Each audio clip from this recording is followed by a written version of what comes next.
Hello বন্ধুরা, চলে এলাম আবহাওয়ার খবর নিয়ে। আশা করি সবাই ভালো আছেন। দক্ষিণবঙ্গে ঝড় বৃষ্টির যে নিম্নচাপের পরিস্থিতি আমরা লক্ষ্য করতে পারছি আগামী 12 তারিখ পর্যন্ত, তাতে আজকের আপডেটে আগামী 12 তারিখের আপডেট কোনো রকমভাবে পরিবর্তন হয়েছে কিনা। এছাড়া গতকালকের তুলনায় আজকের দিনে কিন্তু ঝড় বৃষ্টি বেশি থাকার কথা।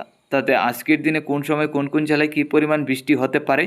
আজকে সকাল থেকে কিন্তু আমাদের ত্রিপুরা এবং বাংলাদেশের কিছু জেলা রয়েছে পরিষ্কার সূর্যের আলো ঝলমলে। তো আজকের দিনে কোন সময় থেকে ঝড় বৃষ্টি শুরু হবে তাও আমরা জেনে নেব। এছাড়া আগামীকাল আবহাওয়া কেমন থাকবে, আগামীকালকেও ঝড় বৃষ্টির সম্ভাবনাটা কতটুকু আছে, তাতে আগামীকাল কী পরিমাণ বৃষ্টি হতে পারে। এছাড়া দক্ষিণবঙ্গের তাপমাত্রা কেমন থাকবে, বঙ্গজুড়ে তাপমাত্রা ঊর্ধ্বমুখী হচ্ছে কিনা, বৃষ্টির পরিমাণও আমরা দেখে নেব। আজকে 24 ঘন্টা এবং 12 ঘন্টার মধ্যে কী পরিমাণ বৃষ্টি হতে পারে। আমরা চলে এলাম সরাসরি লাইভে। আজ 7 মে মঙ্গলবার 2024। দেখুন, আজকে সকাল থেকে আমরা লক্ষ্য করতে পারছি নিম্নচাপের সম্ভাবনা এবং বৃষ্টির সম্ভাবনা রংপুর, রাজশাহী এবং খুলনা বিভাগে। তা থেকে এইসব জেলায় হয়তো আজকে সকাল থেকে ঝড় বৃষ্টি আছে। শিলিগুড়ি, আলিপুরদুয়ার, গুয়াহাটির মধ্যে আজকে সকাল থেকে নিম্নচাপ এবং বৃষ্টির সম্ভাবনা। বাংলাদেশের সিলেট, ময়মনসিংহ, ঢাকা, কুমিল্লা, বরিশাল, চট্টগ্রাম, আমাদের ত্রিপুরা, আসামের শিলচরের দিকে দেখুন রয়েছে পরিষ্কার। দুপুরের মধ্যে গেলে সম্পূর্ণ বাংলাদেশ, আমাদের ত্রিপুরা, আসামের শিলচর, শিলিগুড়ি, আলিপুরদুয়ার, গুয়াহাটি সহ মেঘলাভাব এবং নিম্নচাপ হালকা পাতলা, যা থেকে হালকা পাতলা ছিটাফোঁটা বৃষ্টির সম্ভাবনা ঢাকা, কুমিল্লা, বরিশাল, চট্টগ্রাম, আমাদের ত্রিপুরায়। এছাড়া বাকি জেলাগুলির মধ্যে হালকা পাতলা মেঘলাভাব থাকবে, তবে বৃষ্টির পরিমাণ আজকে দুপুরে তেমন বেশি একটা থাকছে না। সন্ধ্যা রাত্রির মধ্যে গেলে বাড়ি থেকে অতি ভারী বর্ষণ বাংলাদেশের রংপুর, রাজশাহী এবং খুলনা বিভাগে। তো এইসব জেলাগুলির মধ্যে আমরা যেটা লক্ষ্য করতে পেলাম, সন্ধ্যা রাত্রির মধ্যে বাড়ি থেকে অতি ভারী বর্ষণ হবে, এরই মধ্যে বজ্রবিদ্যুৎ সহ শিলাবৃষ্টিও থাকবে। এছাড়া সিলেট, ময়মনসিংহ, ঢাকা, কুমিল্লা, বরিশাল, চট্টগ্রাম, আমাদের ত্রিপুরা, আসামের শিলচরের দিকে থাকবে মোটামুটি পরিষ্কারই। তবে মেঘলাভাবটা আজকে দুপুর থেকে হালকা পাতলা ঝড় বৃষ্টির সাথে থাকার সম্ভাবনা সম্পূর্ণ বাংলাদেশ এবং আমাদের সম্পূর্ণ ত্রিপুরায়। মধ্যরাত্রির মধ্যে গেলে এই নিম্নচাপটা রাজশাহী এবং খুলনা বিভাগ হয়ে ঢাকা, উত্তরে সিলেট, ময়মনসিংহের দিকে থাকবে, যা থেকে হালকা থেকে মাঝারি বর্ষণ এইসব জেলায়। আমাদের ত্রিপুরা রাজ্যেরও উত্তরে ধর্মনগর, কুমারঘাট, কমলপুর, আমপাশার সাইড নিয়েও হালকা পাতলা ঝড় বৃষ্টির সম্ভাবনা আছে। এছাড়া আজকে মধ্যরাত্রি থেকে আগামীকাল সকালের মধ্যে এই নিম্নচাপটা বাংলাদেশের সিলেট, আসামের শিলচর, আমাদের ত্রিপুরা রাজ্যের দিকে থাকার সম্ভাবনা আছে, যা থেকে হালকা থেকে মাঝারি বর্ষণ এইসব জেলায় আজকে মধ্যরাত্রি থেকে আগামীকাল সকালের মধ্যে।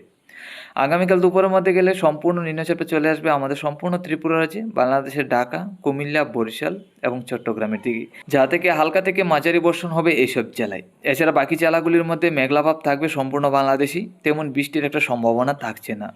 সন্ধ্যারাত্রির মধ্যে গেলে আবারও পরিষ্কার হবে আমাদের ত্রিপুরা, বাংলাদেশের চট্টগ্রাম, বরিশাল, খুলনা, কুমিল্লার দিকে।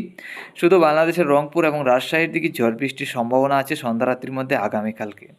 এছাড়া বাকি জেলাগুলির মধ্যে হালকা পাতলা মেঘলাভাব এবং হালকা পাতলা বৃষ্টির সম্ভাবনা। মধ্যরাত্রির মধ্যে গেলে মোটামুটি পরিষ্কার হয়ে যাবে, ঝড় বৃষ্টির আর কোনো সম্ভাবনা থাকছে না। শুধু রংপুরের দিকে কিছুটা নিম্নচাপ এবং হালকা পাতলা বৃষ্টির সম্ভাবনা আছে।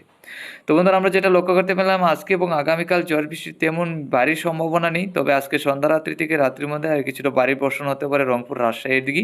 এছাড়া দিনভর মেঘলাভাব থাকলেও তেমন বৃষ্টির সম্ভাবনা নেই। 9 তারিখে লক্ষ্য করতে পারছি আমরা যেটা তেমন বেশি একটা বৃষ্টির সম্ভাবনা নেই, দুপুরের মধ্যে হালকা থেকে মাঝারি বর্ষণ হবে। এছাড়া বাকি জেলাগুলি মোটামুটি পরিষ্কার থাকবে সকাল এবং বিকালে। তো বন্ধুরা, আগামী দিনগুলির পরিস্থিতিতে যদি নজর রাখি, তাহলে 10 তারিখের মধ্যে নিম্নচাপ আবারও বাড়বে। এরই মধ্যে একটা ঘূর্ণাবর্তের পাক থাকবে কলকাতা এবং উড়িষ্যার দিকে, যার কারণে বাংলাদেশ এবং আমাদের ত্রিপুরা রাজ্যে ভারী থেকে অতি ভারী বর্ষণ হবে 10 তারিখ। এবং 10 তারিখ থেকে 11 তারিখের মধ্যে আরও নিম্নচাপটা বাড়তির দিকে থাকবে, তাতে ভারী থেকে অতি ভারী বর্ষণের সম্ভাবনা লক্ষ্য করতে পেলাম 11 তারিখ পর্যন্ত। তো বন্ধুরা, আজকে থেকে আগামী 9 তারিখ পর্যন্ত তেমন বৃষ্টির সম্ভাবনা থাকছে না, হালকা পাতলা ঝড় বৃষ্টি মাঝে মধ্যে হবে। এছাড়া দিনভর মেঘলাভাব থাকলে তেমন ভারী বৃষ্টির সম্ভাবনা নেই। তবে 10 তারিখ থেকে 11 তারিখের মধ্যে ভারী থেকে অতি ভারী বর্ষণ হবে, এরই মধ্যে একটা ঘূর্ণাবর্তের পাক থাকবে কলকাতা এবং উড়িষ্যার উপর। তারপর 12 তারিখ থেকে আবারও নিম্নচাপ এবং বৃষ্টির সম্ভাবনাটা কম থাকবে। 12 তারিখ থেকে হয়তো আবহাওয়া পরিষ্কার হতে পারে। তো বন্ধুরা, এখন চলে যাচ্ছি বৃষ্টির পরিমাণে। আজকে সকাল থেকে 12 ঘন্টার মধ্যে আমরা লক্ষ্য করতে পারছি ঝড় বৃষ্টির পরিমাণ খুলনা, বরিশাল, কুমিল্লা, চট্টগ্রাম এইসব জেলার মধ্যেই থাকবে কিছুটা।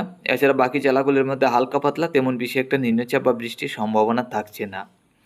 আলিপুরদুয়ার, গুয়াহাটির দিকেও কিছুটা ঝড় বৃষ্টির সম্ভাবনা আছে।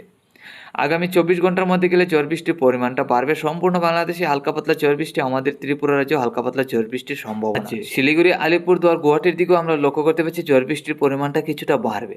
চলে এলাম তাপমাত্রায়। আজকে দুপুরের মধ্যে 28 থেকে 29-এর কাছাকাছি সম্পূর্ণ বাংলাদেশ, আমাদের সম্পূর্ণ ত্রিপুরা রাজ্যে। আজকে দুপুরে তেমন ঊর্ধ্বমুখী হচ্ছে না তাপমাত্রা। আগামীকাল তাপমাত্রাটা কিছু ঊর্ধ্বমুখী হবে। আগামী 9 তারিখেরও তাপমাত্রা লক্ষ্য করতে পারছি কিছুটা ঊর্ধ্বমুখী। এক কথায় আগামী 9 তারিখ পর্যন্ত বৃষ্টির পরিমাণটা তেমন বেশি একটা থাকছে না, যার কারণে তাপমাত্রাটা কিছু ঊর্ধ্বমুখী। 10 তারিখের মধ্যে তাপমাত্রাটা আমরা লক্ষ্য করতে পারছি 30 থেকে 31 এর কাছাকাছি। তাতে সর্বোচ্চ তাপমাত্রা আগামী দিনগুলিতে আমরা যেটা লক্ষ্য করতে পেলাম 30 থেকে 31 এর কাছাকাছি থাকবে, তার চাইতে বেশি একটা বাড়ছে না। আগামী 12 তারিখের মধ্যে একই রকম পরিস্থিতি থাকবে তাপমাত্রার।